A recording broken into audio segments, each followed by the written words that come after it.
Assalamualaikum warahmatullahi wabarakatuh.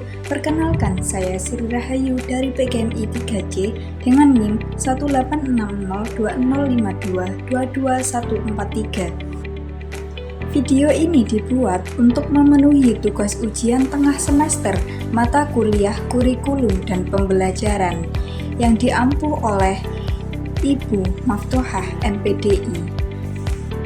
Saya di sini akan mempresentasikan jawaban dari soal-soal yang diberikan. Soal yang pertama yaitu bagaimana kurikulum dapat disesuaikan dengan kebutuhan dan karakteristik siswa dalam konteks pembelajaran di sekolah. Menurut saya, kurikulum dapat disesuaikan dengan kebutuhan dan karakteristik siswa dengan cara yaitu yang pertama, melakukan asesmen kepada siswa. Dengan asesmen, guru dapat mengetahui minat, bakat, dan kebutuhan siswa untuk menentukan apa yang paling relevan bagi mereka. Yang kedua yaitu membuat kurikulum yang fleksibel, memungkinkan menyesuaikan berdasarkan tingkat kelas, kecepatan belajar, dan minat siswa. Untuk yang ketiga, yaitu memilih materi yang sesuai dengan pengalaman dan latar belakang siswa, agar lebih relevan dan menarik bagi mereka.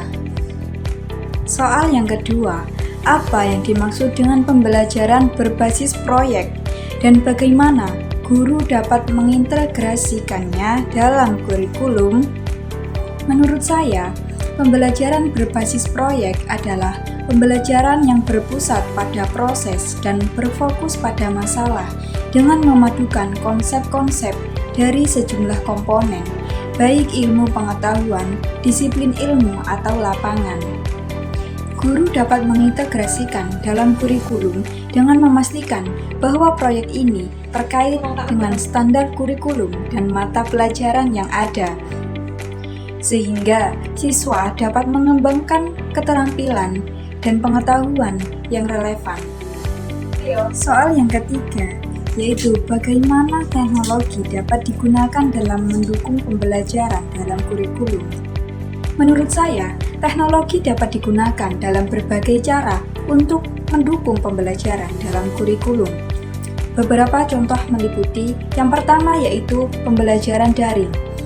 Platform pembelajaran daring seperti Google Meeting, Zoom, Google Classroom, dan lain sebagainya yang memungkinkan siswa untuk mengakses materi pembelajaran, tugas, dan sumber daya pendukung secara fleksibel pada saat guru dan siswa terkendala untuk melakukan pembelajaran offline. Yang kedua yaitu e-book dan sumber belajar digital. Buku elektronik dan sumber belajar digital menyediakan akses mudah ke materi bacaan, video, dan audio yang dapat membantu dalam proses pembelajaran. Soal yang keempat, yaitu mengapa evaluasi kurikulum sangat penting dilakukan, dan berikan contoh konkret evaluasi kurikulum.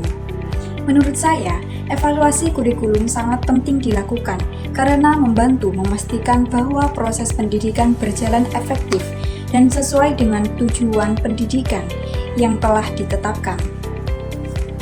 Dan evaluasi kurikulum membantu dalam mengukur sejauh mana tujuan pendidikan telah tercapai, baik dari sudut pandang siswa maupun guru.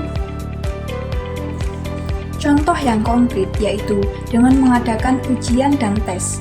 Penggunaan tes untuk mengukur pemahaman siswa terhadap materi yang diajarkan.